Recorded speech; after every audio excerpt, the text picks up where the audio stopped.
Hello, everybody! Welcome to Kong's Corner, Yeah. the YouTube edition. Yeah. Come on over here. What? Come on over here. What? We're on YouTube. What? We're on YouTube. Yeet. Yeet. Yeet. Hello, everybody. Welcome back to Kong's Corner after the weekend. We are trying something new here. Oh man, a lot of things that I tried to do in the last week and a half, and especially the last days, trying to get this all to work. Oh man, we have been busy. Who we got here? We got Lindsay Cooper, Jenny Cope. Oh, so many people. This is different. This is sure is different. Thanks for joining in. Man, there's yeah, for those of you just joining in, I'm reading Harry Potter every single day for an hour. I started, what is it, 2.5 months ago? 3 months ago? Time doesn't make any sense anymore. Oh yeah, time doesn't make sense, but it's been a while. It's been a while and a half since I started. So switched over to YouTube now. We're going to start on YouTube. Couple of different fun things to try. Man, I can't, and you know, I'm getting used to everything. Literally half an hour before I started, my mic bunked out of me, and I was like, what? After I spent, I'm not even kidding you, a full day trying to get you to work? So luckily I had a backup mic here.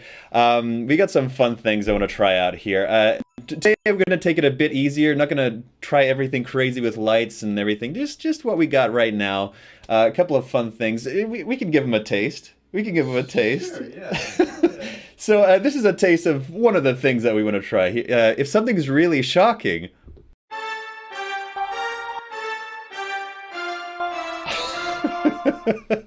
How about that, huh?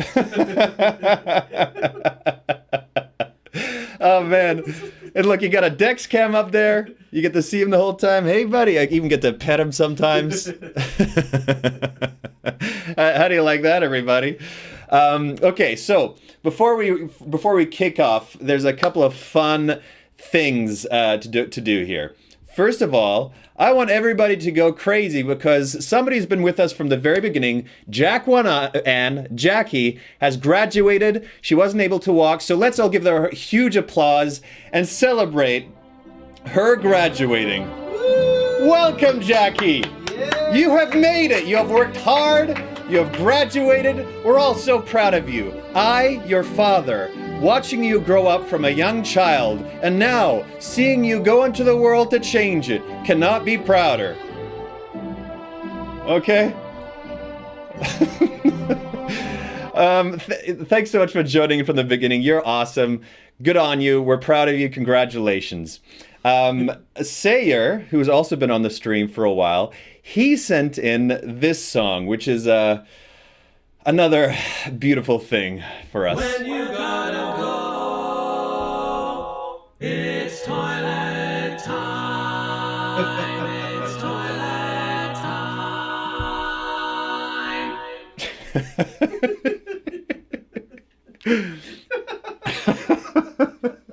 What an amazing song, everybody. So I also don't yet have the viewer count. I'll have that probably for next time, just so everybody can see who's on, probably who's going to be joining. But that's a toilet time song. Isn't that amazing? Oh my gosh. Also, in terms of questions, Instagram, we had the question thing at the end. I could go back and I'll have to figure that out. That's one of the things I can figure out later on. What else? So if you're still on, if you just look at him, he grabbed a stick, is chewing away now. Oh, did he bunk it out? Oh no, it's still going. Okay, there we go. Okay, I'm reading Harry Potter for the very first time. If you're still on, if you just joined, I haven't read the books at all. I've only seen 2 of the movies. It's my first time, so please, no spoilers in the comments, no hints. Probably we'll get somebody like Lois suggested being the moderator, so she can monitor spoilers and all that kind of stuff. So that would be pretty cool. It'll all develop. I can do a lot of other fun things, but it'll all take time to make that all happen. And somebody's asking, how do you do that? Oh no, sorry, Kelly, how do you do that sorcery? But the sorcery of all this, honestly, it's taken so much time. Yeah. So much time. Let me see. There's a mark cam here somewhere. I got a mark cam too. Check this out. Hey, Hey, how's it going? good. I was. John has put so much time into this that it's going to look polished and nice and simple and easy, and like it doesn't take any effort at all. But there's so much effort that went into it. Thanks, Mark. I'll pay you later. much I'll effort. pay you later. Thank you. Thank you. Okay. So I'll have some answers at the end, but I don't have to wait. I don't have to be like, oh no, we're getting close to 60 minutes. I can go longer if I want to without having to log out and log in and lose questions and all that stuff. Anyway, you can tell I'm excited. You can tell I'm excited. Okay. Let's just get into this, shall we? Where's the book? Oh yes, I put it on my book holder 5000, which is just which is just a clothes hanger. Because I bought I bought a book holder. It had like a metal rod, and it was this flimsy piece of crap that was just plastic. So I just made one myself. I took a clothes hanger, put it around it, tied a string to the wall to a nail. It pulls it back, and I guess we'll see how smooth it is. Maybe it's not smooth. I'll just continue putting it in my hands, but we'll see. Okay, we're gonna start reading now. Last thing that happened was Harry had a big disagreement with the Dursleys, of course, and then there's some secret about Petunia Dursley having something still to do with the Wizarding World, still in contact with somebody. Remember your last, or remember our last, is what the person wrote. And what else? What else was there? Oh yeah, and so Harry woke up to a lot of noise in the house, thinking it's burglars, but no, 5 witches and wizards popped up. I don't know exactly who they are. Oh, and in case you want to, put down a little description of them. Maybe you can keep a track of them, because Sure, yeah. I'm still learning how to deal with this small chat, and I'll have to figure it all out as I go on. But we got 5 different kinds of people, 3 new people, which I'll have to find voices for. Away we go. Shall we start? Shall we start with Conk's Corner? Woo! Let's do it. Oh, music. Let's get that music going, huh? Somebody says it was more than 5 people. Oh! More than 5 people. Yeah, there were quite a few. Okay, let's do this. Where were we? Professor Lupin. Okay, we were on the next page. Okay, this is gonna be interesting. The most technologically advanced piece of your setup. Yeah. Okay. Mad-Eye Moody, who had long grizzled gray hair and a large chunk missing from his nose, was squinting suspiciously at Harry through his mismatched eyes. Oh, what am I doing? What am I doing? I'd almost forgotten.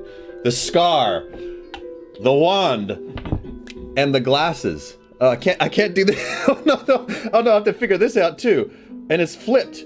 Oh my gosh, I'm gonna do this off memory. Wham, bam, thank you, ma'am. That is the worst scar I've probably ever made. It's mirrored. Man, this is a shit show. I'm just there we go. Okay. Mad-Eye Moody, who had long grizzled gray hair and a large chunk missing from his nose, was squinting suspiciously at Harry through his mismatched eyes. One eye was small, dark, and beady. The other, large, round, and electric blue. The magical eye that could see through walls, doors, and the back of Moody's own head. "Are you quite sure it's him, Lupin?" he growled. "It'd be nice. It'd be a nice lookout if we bring back some Death Eater impersonating him. We ought to ask him something only the real Potter would know, unless anyone brought any Veritaserum." "Harry, what form does your Petrus take?" Lupin asked. "A stag," said Harry nervously. "That's him, Mad-Eye," said Lupin. Very conscious of everybody still staring at him, Harry descended down the stairs, stowing his wand in the back pocket of his jeans as he came. "Don't put your wand there, boy!" roared Moody. "What if it ignited? Better wizards than you have lost buttocks, you know."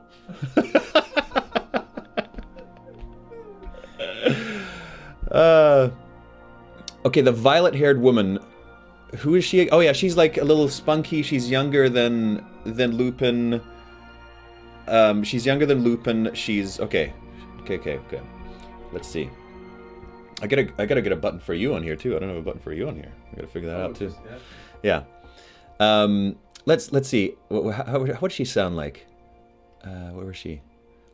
Who do you know who's lost a buttock? The violet-haired woman. How does she sound like? What's her adjectives here?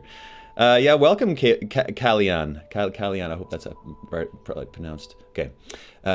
Who do you know who lost a buttock? The violet-haired woman asked Mad-Eye interestedly. Never you mind. You just keep your wand out of your back pocket, growled Mad-Eye. Elementary one safety. Nobody bothers about it anymore. He stumped off towards the kitchen. And I saw that, he added irritably, as the woman rolled her eyes towards the ceiling. She's early 20s. Kind of fun. Fierce, clumsy. Marches to her own drum. Northern. What's Northern again? Northern. No. Oh, isn't Jon Snow? Jon Snow, he's Northern, isn't he? I have no idea. Maybe I'll make her a bit Northern. Something like that. Lupin held out his hand and shook Harry's. How are you? He asked, looking closely at Harry. Fine. Harry could hardly believe this was real. 4 weeks with nothing, not the tiniest hint of a plan to remove him from Privet Drive, and suddenly a whole bunch of wizards was standing matter-of-factly in the house, as though this was a long-standing arrangement. He glanced at the people surrounding Lupin. They were still gazing avidly at him. He felt very conscious of the fact that he had not combed his hair for 4 days. You're really lucky the Dursleys are out, he mumbled. Lucky? Ha! Said the violet-haired woman. It was me who lured them out of the way. Sent a letter by Muggle post telling them they'd been shortlisted for the All-England Best-Kept Suburban Lawn competition. They're heading off the prize-giving right now. Oh, they think they are. Does that work out? A bit Scottish, that's a bit Scottish. I'll find her. Harry had a fleeting vision of Uncle Vernon's face when he realized there was no All-England Best-Kept Suburban Lawn competition. Where are we leaving? We are leaving, aren't we? He asked. Soon? Almost at once, said Lupin. We're just waiting for the all clear. Where are we going? The Burrow? Harry asked hopefully. Not the Burrow, no, said Lupin, motioning Harry towards the kitchen. The little knot of wizards followed, all still eyeing Harry curiously. Too risky. We've set up headquarters somewhere undetectable. It's taken a while.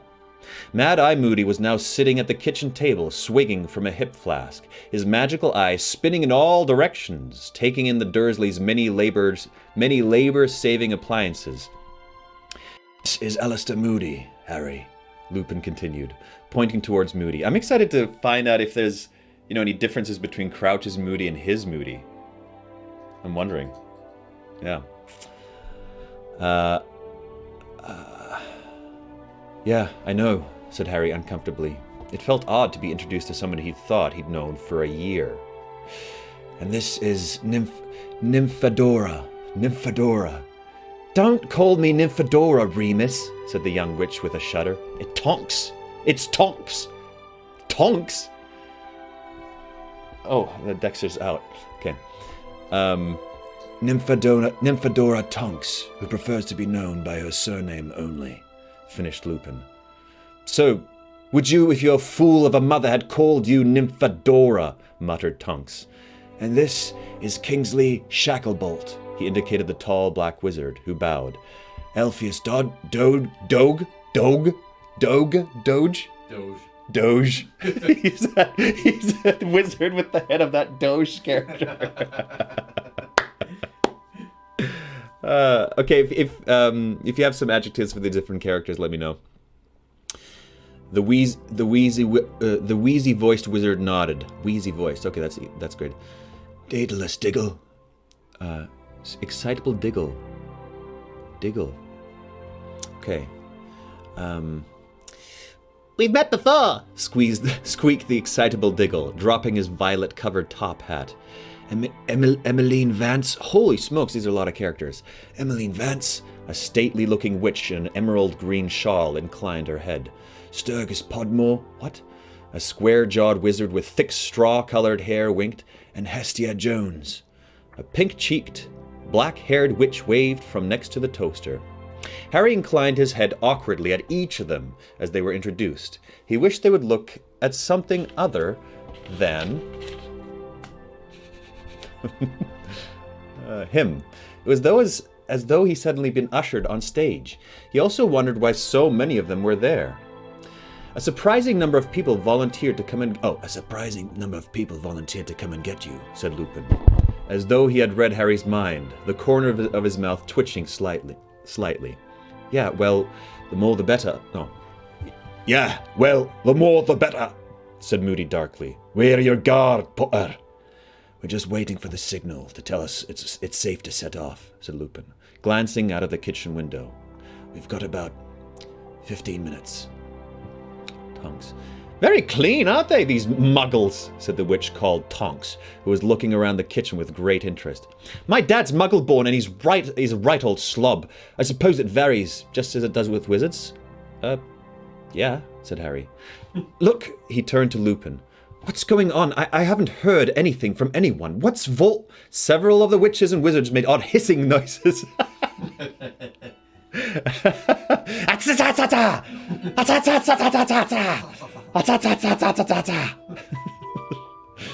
Let me find yours.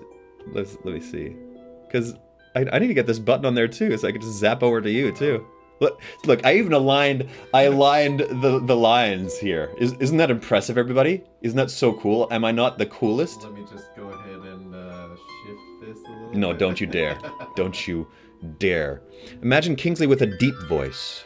Okay, deep voice. None of them become important. Tonks does. Shacklebolt shows up more too. He does have a deep voice. Okay, great. So Tonks is really important to get right. Let me know how I can change that voice. Right now I'm just doing her really bright. So see if there's anything else I can change on that. Several of the witches and wizards made odd hissing noises. Daedalus Diggle dropped his hat again and Moody growled. Shut up! What? Said Harry. We're not discussing anything here. It's too risky, said Moody, turning his normal eye on Harry. His magical eye remained focused on the ceiling. Damn it! He added angrily, putting a hand up to the magical eye. It keeps getting stuck, ever since that scum wore it. And with a nasty squelching sound, much like a plunger being pulled from a sink, he popped out his eye. You do know that's disgusting, don't you? Said Tonks conversationally.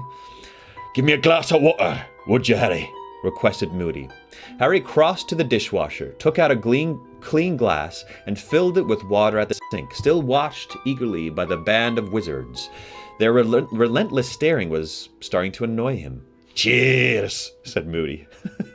When Harry handed him the glass, he dropped the magical eyeball into the water and prodded it up and down. The eye whizzed around, staring at them all in turn. I want 360 degrees visible on the return journey.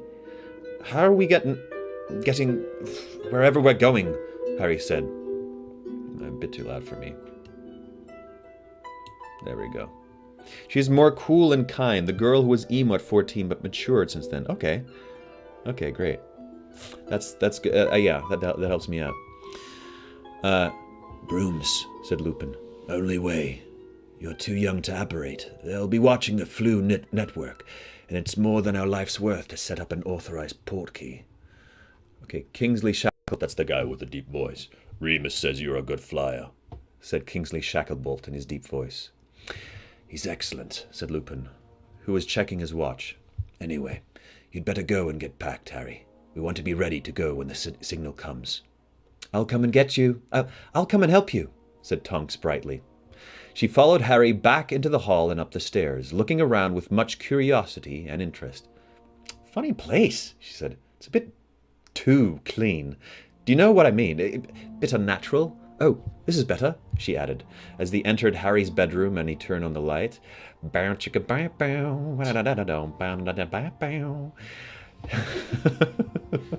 a button for that? Not yet. I have something set up, but it's coming. It's coming. I'll have to figure it out as I go on. But yeah, I got something for that. Kingsley voice works. Great, Kingsley and Tonks. Okay, great, awesome. I don't get any notice when you tag me news. Maybe when I back out of the video, I'll let you know later. Oh, that's something I can't do anything about right now. Okay. His room was certainly much messier than the rest of the house, confined to it for days in a very bad mood. Harry had not bothered tidying up after himself. Most of the books he owned were strewn over the floor, where he tried to distract himself with each in turn and throw it aside. Hedwig's cage needed cleaning out and was starting to smell, and his trunk lay open, revealing a jumbled mixture of muggle clothes and wizard robes that had spilled on the floor around it. Harry started picking up books and throwing them hastily into his trunk. Tonks paused at his open wardrobe to look critically at her reflection in the mirror on the inside of the door. "You know, I don't think violet's really my colour," she said pensively, tugging at a lock of spiky hair. "Do you think it makes me look a bit peaky?"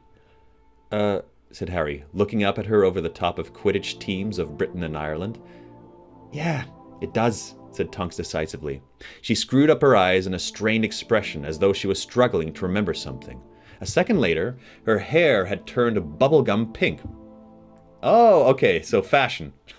so wizard fashion. There we go. Okay, we're back into wizard fashion world. Shall we commence this argument? No. I don't think so, because I don't want to. I've gotten enough comments on YouTube where like, screw you! No, somebody said, no, nobody said screw you, but somebody said that I was belittling or something about it. It's like, what are you talking about? Just having fun. Okay, where's Dexter? Oh, he's on the ground back there. Probably. Well, can't win them all. He sometimes comes over here, sometimes he doesn't. Maybe I should set up another camera back there, hey? Okay, how did you do that? Said Harry, gaping at her as she opened her eyes again. I'm a metamorphagus, she said, looking back at her reflection and turning her head so that she could see her hair from all directions. It means I can change my appearance at will, she added, spotting Harry's puzzled expression in the mirror behind her. I was born one. I got top marks in concealment and disguise during aura training without any study at all. It's great. I like her already. She's fun.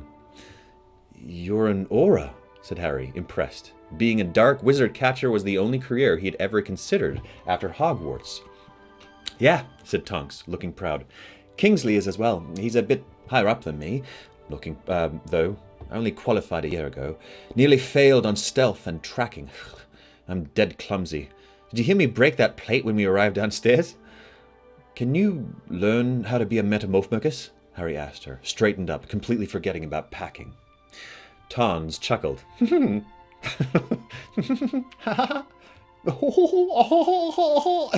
promise I won't do that. I won't make her laugh like that. She's probably somebody's favorite character, and I'm making her laugh. I said I felt like wizard stereotype made fun of the clothes so much that they believe that weird fashions are true. Okay, so she chuckled. Bet you wouldn't mind hiding that scar sometimes, eh? Her eyes found the lightning-shaped scar on Harry's forehead. No, I wouldn't mind, Harry mumbled, turning away. He did not like people staring at his scar. Well, you'll have to learn the hard way, I'm afraid, said Tonks. Metamorphmagi are really rare. They're born, not made. Most wizards need to use a wand or potions to change their appearance, but we've got to get going. Harry, we're supposed to be packing, she added guiltily, looking around at the mess on the floor. Oh, yeah, said Harry, grabbing a few more books. Don't be stupid. It'll be much quicker if I pack. If I pack, cried Tonks, waving her wand in a long sweeping movement over the floor. Books, clothes, telescope, and scales all soared into the air and flew pell-mell into the trunk. It's not very neat, said Tonks, walking over to the trunk and looking down at the jumble inside. My mum's got this knack of getting stuff to fit itself in neatly. She even gets the socks to fold themselves, but I've never mastered how she does it. It's a kind of flick. She flicked her wand hopefully. One of Harry's socks gave a feeble sort of wiggle and flopped back on top of the mess in the trunk. Oh well, said Tonks, slamming the trunk lid shut, slapping it. At least it's all in. That could do with a bit of cleaning too, she pointed over her wand at Hedwig's cage. Scourgify! A few feathers and droppings vanished. Well, that's a bit better. Never quite got the hang of these householdy sorts of spells. Right, got everything? Cauldron? Broom? Wow! A firebolt! Tonks isn't underage. She can do magic? I'm confused. Yeah, maybe. Her eyes widened as they fell on the broomstick in Harry's right hand. It was his pride and joy. A gift from Sirius. An international standard broomstick. And I'm still riding a Comet 260, said Tonks enviously. Oh well. One still in your jeans? Both buttocks still on? Okay, let's go. She's awesome. She's great. Locomotor trunk. Harry's trunk rose a few inches into the air, holding her wand like a conductor's baton. Baton? Baton. Like a baton. Yeah, that's a common thing. Isn't it? No. Mark? I'll get this smoother, I promise. I'll get this smoother so as soon as I turn my head, we're talking. Where were we? Tonks made the trunk hover across the room and out of the door ahead of them. Hedwig's cage in her left hand. Harry followed her down the stairs, carrying his broomstick. Back in the kitchen, Moody had replaced his eye, which was spinning so fast after its cleaning, it made Harry feel sick to look at it. Kingsley Shacklebolt and Sturgis Podmore were examining the microwave, and Hestia Jones was laughing at a potato peeler she had come across while rummaging in the drawers.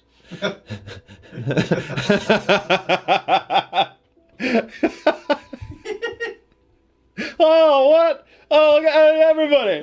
Oh, what the heck is this? Oh!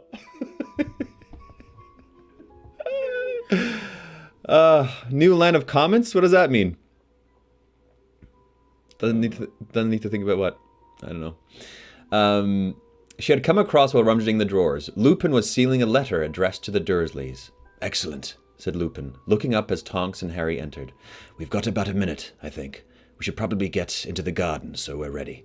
Harry, I've left a letter telling your aunt and uncle not to worry. They won't, said Harry. That you're safe. That'll just oppress them. And you'll see them next summer. Do I have to? Lupin smiled but made no answer. Come here, boy, said Moody gruffly, beckoning Harry towards him with his wand. I need to disillusion you. You need to what? Said Harry nervously. Disillusionment charm, said Moody, raising his wand. Lupin says you've got an invisibility cloak, but it won't stay on while we're flying. This'll disguise it better. Here you go. He rapped him hard on the top of the head, and Harry felt a curious sensation, as though Moody had just smashed an egg there.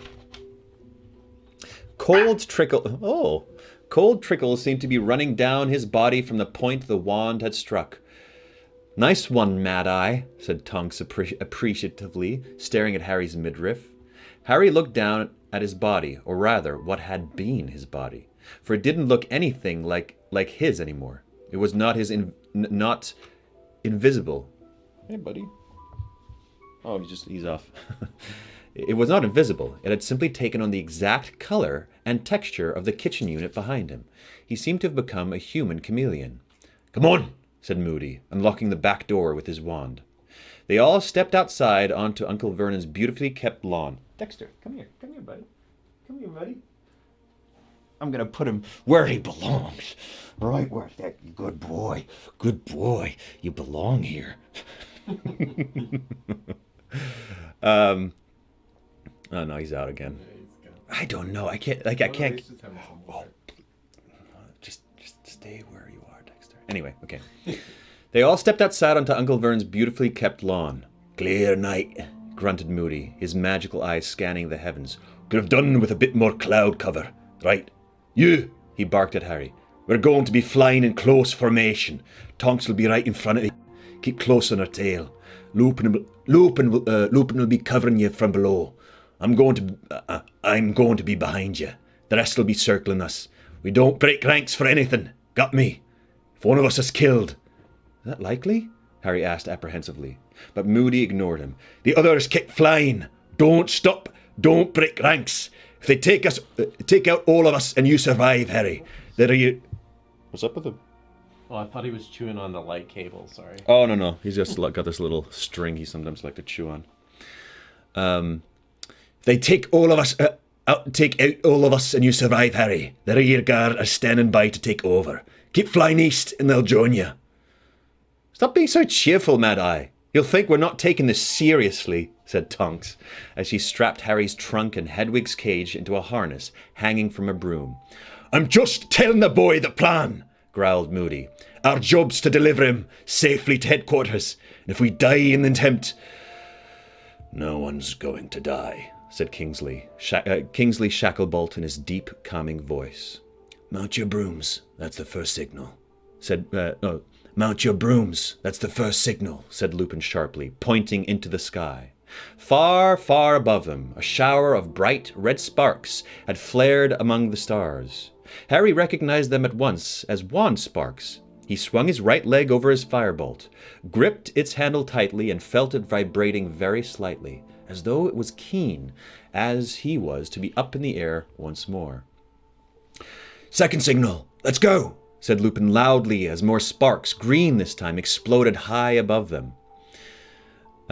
Cold trickle. Moody, dramatic, real or fake? Okay.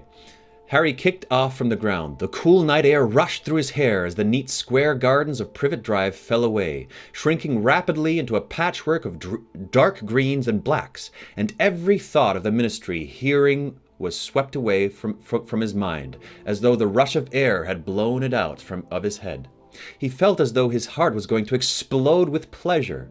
He was flying again, flying away from Privet Drive, as he'd been fantasizing about all summer. He was going home. For a few glorious moments, all his problems seemed to recede to nothing, insignificant in the vast starry sky. Then everybody died. It's like usually what happens. Then he felt happy. Damn! No! Why? Hard left! There's a muggle looking up!" shouted Moody from behind him. Tonks swerved and Harry followed her, watching his trunk swinging wildly beneath her broom. "We need more height! Give it another quarter of a mile!" Harry's eyes watered in the chill as they soared upwards. He could see nothing below now but tiny pinpricks of light that were car headlights and street lamps. 2 of those tiny lights might belong to Uncle Vernon's car. The Dursleys would be heading back to their empty house right now, full of rage about the non-existent lawn competition. And Harry laughed aloud at the thought, though his voice was drowned by the flapping robes of the others, the creaking of the harness holding his trunk, and the cage, and the whoosh of wind in their ears as they sped through the air. He had not felt this alive in a month, or this happy. "Bearing south!" shouted Mad Eye. "Town ahead!" They soared right to avoid passing directly over the glittering spider's web of lights below. "Bear southeast and keep climbing. There's some low cloud ahead we could lose ourselves in," called Moody. "We're not going through the clouds," shouted Tonks angrily. "We'll get soaked, Mad Eye." Harry was relieved to hear her say this. His hands were growing numb on the firebolt's handle. He wished he had thought to put on a coat. He was starting to shiver. They altered their course every now and then according to Mad Eye's instructions. Harry's eyes were screwed up against the rush of icy wind that was starting to make his ears ache. He could remember being this cold on the broom only once before, during the Quidditch match against Hufflepuff in his 3rd year, which had taken place in a storm. The guard around him was circling continuously, like giant birds of prey. Harry lost track of time. He wondered how long they had been flying. It felt like an hour at least. This is, this is like the first glimpse into a sort of, military formation. You know, like we haven't really seen any kind of. How do they fight? How do they officially fight? Right? You just saw Mark. You just saw him. "Turning southwest," yelled Moody. "We want to avoid the motorway." Harry was now so chilled he thought longingly of the snug, dry interiors of the cars streaming along below, then even more longingly of traveling by flue powder. It might be uncomfortable to spin around in fireplaces, but it was at least warm in the flames. Kingsley Shacklebolt swooped around him, bald pate and earring gleaming slightly in the moonlight. Now Emmeline Vance was on his right, her wand out, her head turning left and right. Then she, too, swooped over him to be replaced by Sturgis Podmore. John's voice is dry. He needs to moisten with some water.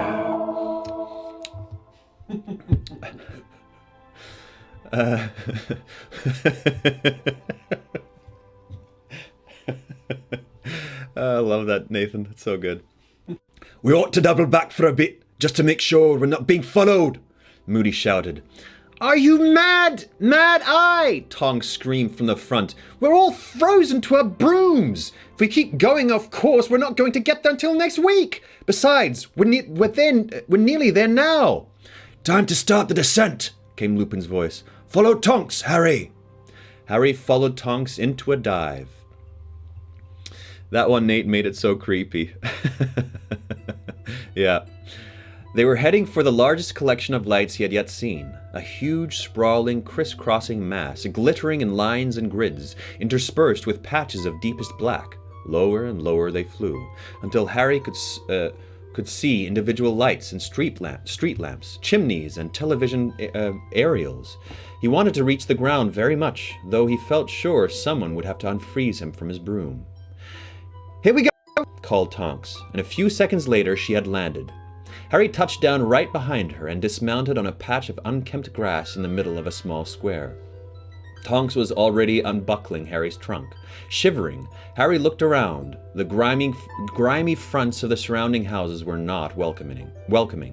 Some of them had broken windows, glimmering dully in the light from the street lamps. Paint was peeling from many of the doors, and heaps of rubbish lay outside several set of front steps. I'm loving this beginning of the book. They just went right into the action. They didn't bother with all this setup, and here's what the Sorting Hat did last year. You know, nothing like that. Where are we? Harry asked, but Lupin said quietly, in a minute. Moody was rummaging in his cloak, his gnarled hands clumsy with cold. Got it, he muttered, raising what looked like a silver cigarette lighter into the air and clicking it. The nearest street lamp went out with a pop. He clicked the unlighter again. The next lamp went out. Oh, they did that at the beginning of the first book. Yeah, I remember that. That was good. The next lamp went out. He kept clicking until every lamp in the square was extinguished, and the only remaining light came from curtained windows and the sickle moon overhead. Borrowed it from Dumbledore, growled Moody, pocketing the put-outer. That'll take care of any muggles looking out of the window, see? Now come on, quick! He took Harry by the arm and led him from a patch of grass across the road and onto the pavement. Lupin and Tonks followed, carrying Harry's trunk between them. The rest of the guard, all with their wands out, flanking them. The muffled pounding of a stereo was coming from an upper window in the nearest house. A pungent smell of rotten rubbish came from the pile of bulging bin bags just inside the gate. I'm going to put on a bit more creepier music. A bit more creepier. What? Just a bit more creepier. The meal is going to be so creepier. Okay. The muffled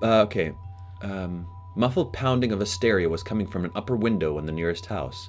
A pungent smell of rotting rubbish came from the pile of bulging bin bags just inside the broken gate. Here, Moody muttered, thrusting a piece of parchment towards Harry's disillusioned hand, and holding his lit wand close to it, so as to illuminate the writing. Read quickly and memorize. Harry looked down at the piece of paper. The narrow handwriting was vaguely familiar. It said, "The headquarters of the Order of the Phoenix may be found at number 12, Gribble Place, London." End of chapter. Order of the Phoenix. Okay, Order of the Phoenix. Let's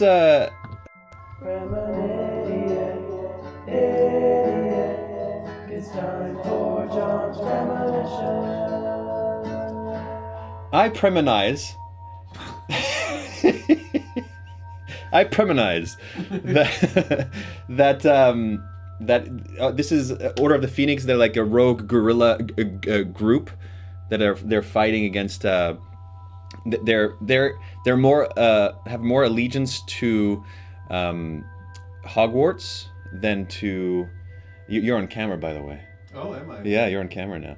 They have more allegiance to Hogwarts and to the Ministry of Magic, and also there will be a spy in this group. There will be a mole. There will be a mole in the group. I don't think there's going to be a mole in the group. I think the Order of the Phoenix isn't tied to Hogwarts specifically. Okay.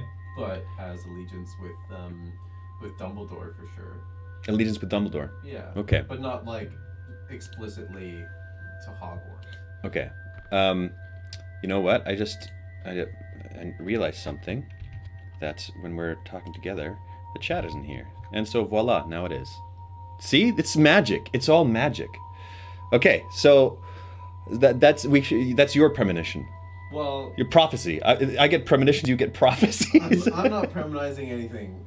That's my discussion as a counterpoint to your premonition. Okay, gotcha. Important. Nobody says it's the Order of the Phoenix, not the Order of the Gorillas. What? I didn't say gorillas. I said gorillas. Gorilla group. Okay. Onwards and upwards. I say. A question for you. What's the scariest thing you've ever done, and why did you do it? So what's the scariest thing you've ever done, and why did you do it? It could be like jumping off a cliff. You know, why'd you do that? Why'd you jump off a cliff? What's your reason for that? It's hot in here, eh? Holy smokes. Sorry about that. Yeah. Oh, wow. Oh, good. Oh, great. Okay, let's keep going. Mark, you have a good question there. Number 12. Grimmauld Place! What's the order of the... Not here, boy! snarled Moody. Wait till we're inside! He pulled the piece of parchment out of Harry's hand and set fire to it with his wand tip. Unnecessary. As the message curled into flames and floated to the ground. Harry looked around at the houses again. They were standing outside number 11. He looked to the left and saw numbers 10. To the right, however, was number 13. But where's... Think about what you've just memorized, said Lupin quietly. Harry thought, and no sooner had he reached the part about number Grimmauld Place, than a battered door emerged out of nowhere between numbers 11 and 13, followed swiftly by dirty walls and grimy windows. It was as though an extra house had inflated, pushing those on either side out of the way. Harry gaped at it. The stereo in number 11 thudded on. Apparently the muggles inside hadn't felt anything. Come on, Harry. Come on, hurry, growled Moody, prodding Harry in the back. Harry walked up the worn stone steps, staring at the newly materialized door. Its black paint was shabby and scratched. The silver door knocker was in the form of a twisted serpent. There was no keyhole or letterbox. Lupin pulled out his wand and tapped the door once. Harry heard many loud metallic clicks and what sounded like the clatter of a chain. The door creaked open. Get in quick, Harry, Lupin whispered. But don't go far inside and don't touch anything. Harry stepped... I'm glad Lupin's back. I love Lupin. I'm glad he's back. Yeah, me too. Yeah, he's awesome. Harry stepped over the threshold into the almost total darkness of the hall. He could smell damp dust and a sweetish, rotting smell. The place had the feeling of a derelict building. He looked over his shoulder and saw the others filing in behind him. Let me know if that music is too loud or if it's fine, because I can't really tell how it sounds for you. For me, this sounds okay, but I don't want it to be, annoying for you. Let me know.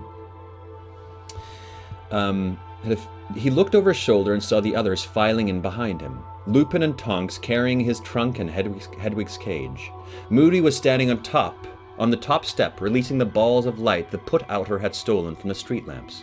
They flew back to their bulbs, and the square glowed momentarily with orange light before Moody limped inside and closed the front door. So twitch loud, but not the worst. Okay, I can do it a little bit quieter.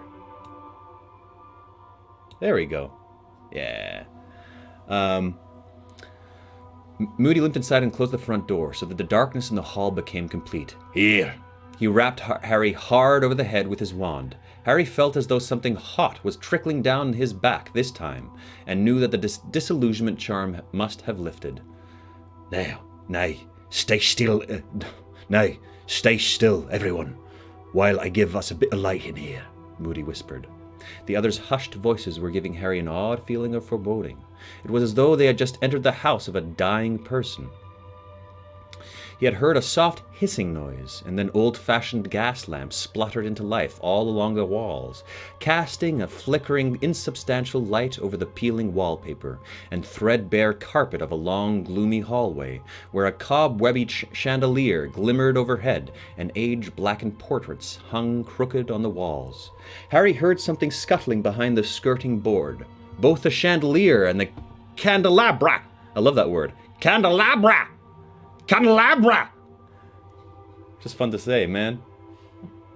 On a rickety table nearby were shaped like serpents. Are they? They're probably in a Slytherin house or something. Probably. There were hurried footsteps, and Ron's mother, Mrs. Weasley, emerged from the door at the end of the hall. There she is. She was beaming in welcome as she hurried towards them, although Harry noticed that she was rather thinner and paler than she had been last time he had seen her. "Oh, Harry, it's lovely to see you," she whispered, she whispered. "It's very lovely to see you," she whispered, pulling him into a rib-cracking hug before holding him at arm's length and examining him critically. "You're looking peaky. You need feeding up, but you'll have to wait for a bit of dinner, I'm afraid." She turned to the gang of wizards behind him and whispered urgently, "He's just arrived. The meeting started." The wizards behind Harry all made noises of interest and excitement and began filing past him towards the door, through which Mrs. Weasley had just come. Harry made to follow Lupin, but Mrs. Weasley held him back. "No, Harry. The meeting's only for members of the Order. Ron and Hermione upstairs. You can wait with them until the meeting is over. Then we'll have dinner. And keep your voice down in the hall," she added in an urgent whisper. "Oh, Dan, is it toilet time?" When you gotta go, it's toilet time. It's toilet time. You got a problem with that, Mark? No. No? No. Cool. Did it look like I did? You shook your head at me. I love that song, Sayer. I love that song. It's so good. And Nathan, there was somebody else that wanted to. I think it was Shira, wanted to send me a song. If anybody wants to send songs or any little things, I'm happy to put them on. Feel free. Okay. Keep your voice down in the hall, she added in an urgent whisper. Why? I don't want anything to wake up.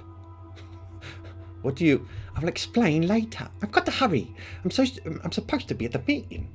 I'll just show you where you're sleeping. Pressing her finger to her lips, she led him on tiptoe past a pair of long, moth-eaten curtains. She doesn't want anything to wake up. Oh, jeez. Behind which Harry supposed there must be another door, and after skirting a large umbrella stand that looked as though it had been made from several troll's leg, they started up the dark staircase, passing a row of shrunken heads mounted on plaques on the wall. A closer look showed Harry that the heads belonged to house elves. All of them had the same rather snout-like nose. Harry's bewilderment deepened with every step he took. What on earth were they doing in a house that looked as though it belonged to the darkest of wizards? Mrs. Weasley, why... Ron and Hermione will explain everything, dear. I've really got to dash, Mrs. Weasley whispered distractedly. There! They had reached the second landing. You're the door on the right. I'll call you when it's over. And she hurried off downstairs again. Harry crossed the dingy landing. Turned the dinghy landing. There's a big dinghy, he's just like squeezing something. It's like, why did they put this in the middle of the hall? Like, why? What's the reason? Definitely YouTube is an improvement. Thank you, I'm glad it is. There's a couple of hiccups, so I'm trying to figure stuff out, but I think all in all it works out. I'm happy how it's working till now. Yeah, everything just shuts down. Well, my mic bunked out on me after I spent a good day on it. Fuck it out the window. Okay, the dingy. Where was it? Dingy. Okay. Harry crossed the dingy landing, turned the bedroom doorknob, which was shaped like a serpent's head, and opened the door. He caught a brief glimpse of a gloomy, high-ceilinged, twin-bedded room. Then there was a loud twittering noise. At Donald Trump.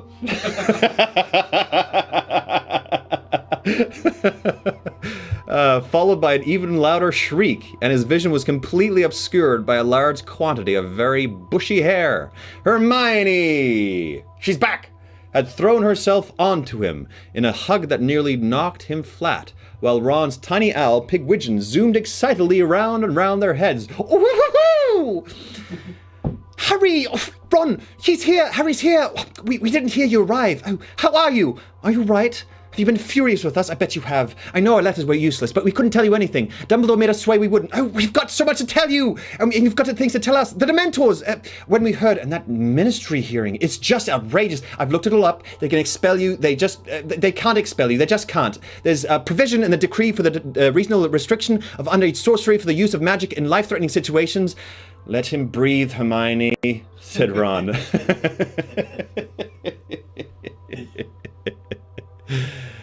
She's great.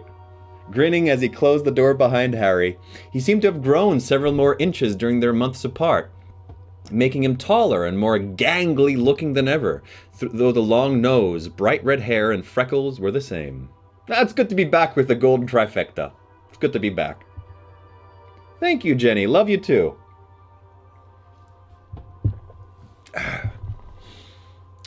Still beaming, Hermione let go of Harry, but before she could say another word, there was a soft whooshing sound, and something white soared from the top of the dark wardrobe and landed gently on Harry's shoulder. Hedwig! The snowy owl clicked her beak and nibbled his ear affectionately as Harry stroked her feathers. Okay, now Hedwig has turned a little bit into a cool owl for me. What's up? She's been in a right state, said Ron. Pecked us all half to death when she bought your last letters. Look at this. He showed Harry the index finger of his right hand, which spotted a half-healed but clearly deep cut. Oh, yeah, Harry said. Sorry about that. But I wanted answers, you know. We wanted to give them to you, mate, said Ron. Hermione was going spare. She kept saying you'd do something stupid if you were stuck all on your own without news, but Dumbledore made us. Swear not to tell me, said Harry. Yeah, Hermione's already said. Is Nathan there? Yeah, Nathan's there! The warm glow that had flared inside him at the sight of his two best friends was extinguished as something icy flooded the pit of his stomach. All of a sudden, after yearning to see them for a solid month, he felt he would rather Ron and Hermione left him alone. But why, Harry? There was a strained silence in which Harry stroked Hedwig automatically, not looking at either of the others. He seemed to think it was best, said Hermione rather breathlessly. Dumbledore, I mean. Right, said Harry. He noticed that her hands, too, bore the marks of Hedwig's beak, and found that he was not at all sorry. He's a little brat in this one. He's got some... Well, okay, it's all understandable. He's got some anger issues, he's got some PTSD. Nonetheless, he's still a brat in this one. You know, it's and I like the brat part of him in this one. But also, you're starting to be a douche towards your friend. I could just tell. I think he thought you were safest with the Muggles, Ron began. Yeah? Said Harry, raising his eyebrows. Have either of you been attacked by Dementors this summer? Well, no, but that's why he's had people from the Order of the Phoenix tailing you all the time. Harry felt a great jolt in his guts, as though he had just missed a step going downstairs. So everyone had known he was being followed. Except him. Didn't work that well, though, did it? Said Harry, doing his utmost to keep his voice even. Had to look after myself after all, didn't I? He was so angry, said Hermione, in an almost awestruck voice. Dumbledore, we saw him. When he found out Mundungus had left before his shift had ended, he was scary. Well, I'm glad he left, Harry said coldly. If he hadn't, I wouldn't have done magic, and Dumbledore would probably have left me in Privet Drive all summer. Aren't you Aren't you worried about the Ministry of Magic hearing? Said Hermione quietly. No, Harry said defiantly. He walked away from them, looking around, with Hedwig nestled contentedly on his shoulder, but this room was not likely to raise his spirits. It was dank and dark.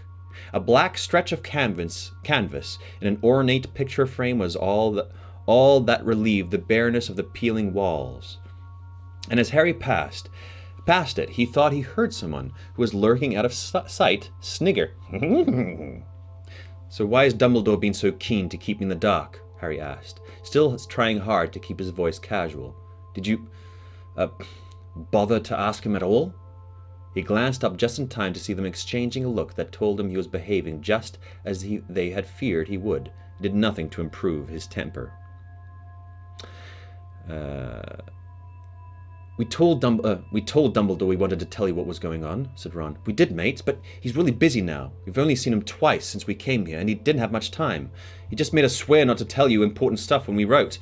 He said the owls might not be intercepted. He could have still kept me informed if he wanted to, Harry said shortly. You're not telling me if he doesn't know ways to send messages without owls.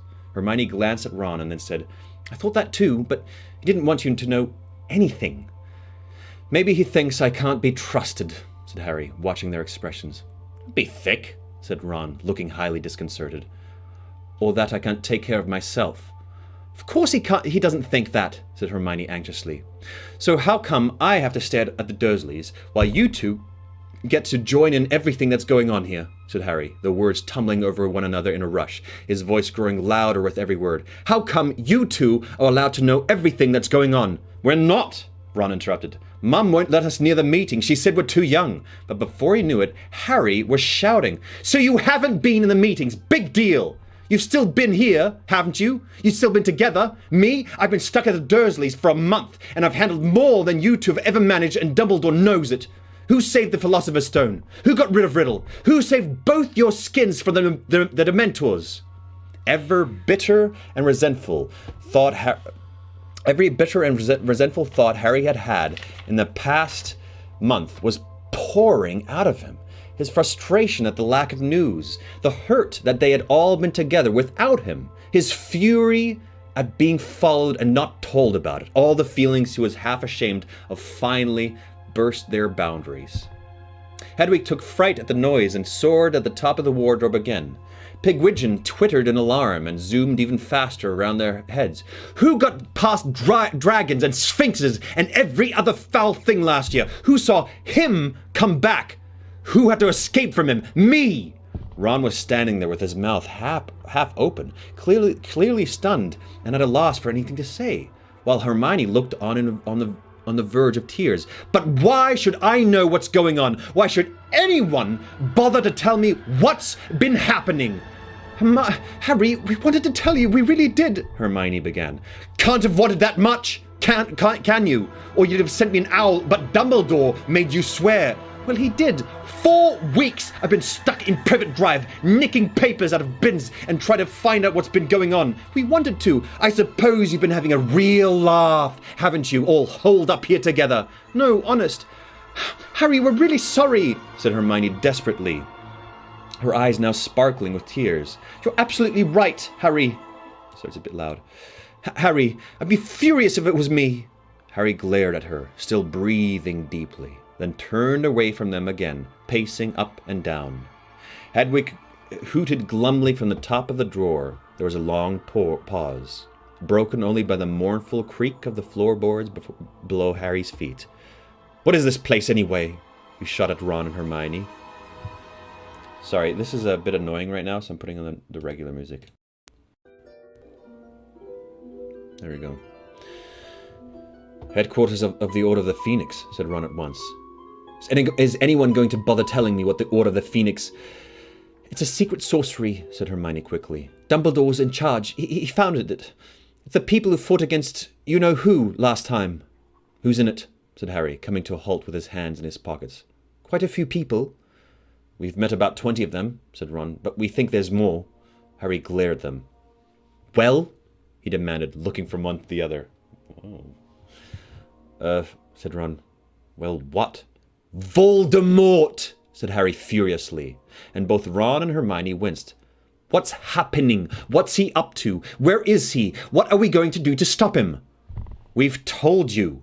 The Order don't let us in on their we've told you. The Order don't let us in on their meetings, said Hermione nervously. So, we don't know the details, but we've got a general idea, she added hastily, seeing the look on Harry's face. Fred and George have invented extendable ears, you see, said Ron. They're really useful. You have full acting range without the book in your hands. Yeah, give me an Oscar! They're really useful. Extendable ears, yeah. Only we've had to stop using them lately because Mum found out and went berserk. Fred and George had to hide them all to stop Mum binning them. But we got a good bit of use out of them before Mum realised what was going on. We know some of the Order following known Death Eaters, keeping tabs on them, you know. Some of them are working on recruiting more people to the Order, said Hermione. And some of them are standing guard over something, said Ron. They're always talking about guard duty. Couldn't have been me, could it? Said Harry sarcastically. Oh, yeah, said Ron, with a look of dawning comprehension. Duh. We've got an hour, but I'm going to go until the end of the scene. Harry snorted. He walked around the room again, looking anywhere but at Ron and Hermione.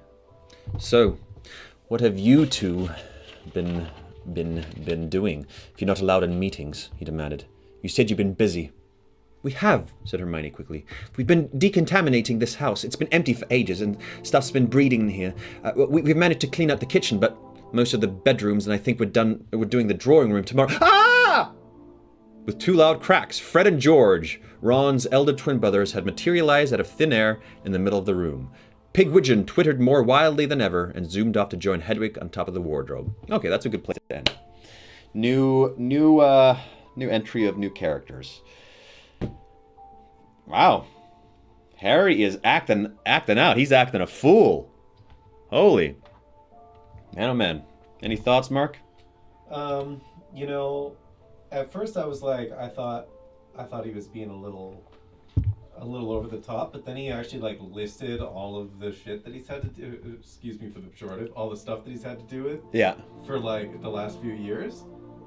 And it's clear that he's overstressed and can't handle all of it and ill-equipped, and yeah, you know, like, not that that's an excuse to be treating your friends poorly, but like, you know, he's still quite young. Yeah, it totally. It's like one of those moments where your friend is so stressed and he like, yeah, he loses it on you, or that person loses it on you, and you're like, yeah, that's not fair, but you'll apologize later. Yeah, and it makes sense. Yeah. Okay, friends, let's see if we got any questions. What do you think that house is? It's their headquarters. Headquarters. It's their headquarters. It's their headquarters. It's the ex-house. It's the house of a ex-Slytherin. That's what I think. Whose house would it be? Whose rickety, clappity trap old house would that be? I don't know. We'll see. We'll see. Zero emotional support from his family, totally. Have you noticed the Wizarding World doesn't use the metric system? I just thought that was an interesting fact. What do they use instead? Like, length of wands? Oh, that's one wand. That's two. That's three. Hey, buddy. I haven't noticed it mentioned. Hey, buddy. Oh, there he is. There he is. Oh. Do you think the house will be large enough for the gorilla army? I don't know. They'll have to make their way past the dinghy. So that'll be a tight squeeze for all those gorillas. This Slytherin house just full of gorillas and dinghies. Where did all the dog figures in the Dexter cam come from? Okay, this is a fun story. So Nathan, who's in the chat, he's one of my buddies. We lived together with three of my other friends, and we lived together for 4 years. And at one point, we had like house parties, video nights, and so on and so forth. So they, maybe hold off on the questions so I can still see them when they pop by. I still haven't figured out how to scroll in the chat. So hold off on the asking questions so I can still see the ones that popped up.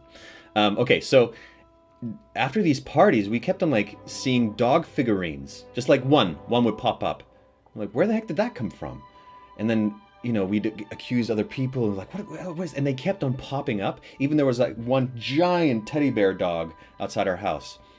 one time opening the front door and there was a box. Roses are red, violets are blue, written in lipstick. I'm a dog with the black and white Dalmatian dog figurine in the back there was in that one.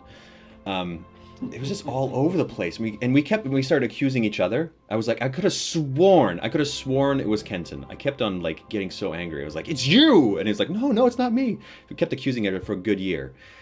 Anyways, two friends of mine, Peter and Julie Carlone, asked me to officiate their wedding, which I did.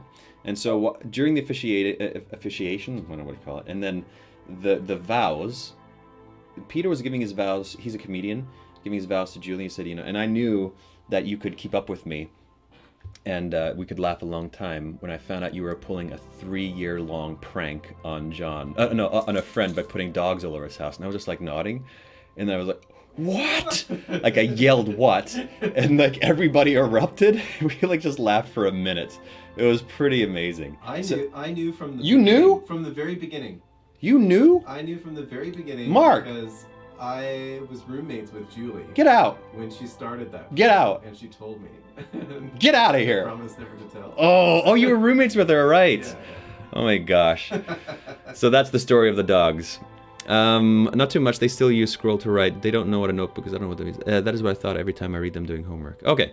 Okay, this was fun. Feel free to message me with any kind of suggestions on how to make things better. I'm always open to them. I don't know if I'll always do them or accept them. We'll see. You sound just like James Potter and the Marauders. Yeah, pretty much were. Wands are measured in inches. Well, real wands. Yeah, that's right. Yeah, in the book they're measured 9.25 inches or whatever. Yeah. Any other characters we have met already you think will or won't be in the Order of the Phoenix? I don't know. Not all of them, probably. My roommate had been keeping a secret blog about me for 4.5 years and gave me the link to the blog and my birthday card we moved out. And you can put the book more center screen. No, it'll block the camera. Either it's going to be down here where I usually read. I'm just going to be looking down, or up here. So either it's down here or up here. Those are your options. I can't do anywhere else because the camera's here. And there's a ring light around it, and I can't get it any more closer unless I buy other lights, which maybe in the future I will, but right now I can't. That's the best I can do. Yeah. Unfortunately, I can't. Okay, friends, that was fun. I'm excited for tomorrow, where we will see when somebody dies. I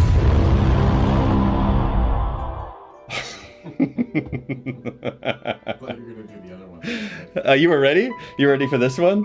Where we go?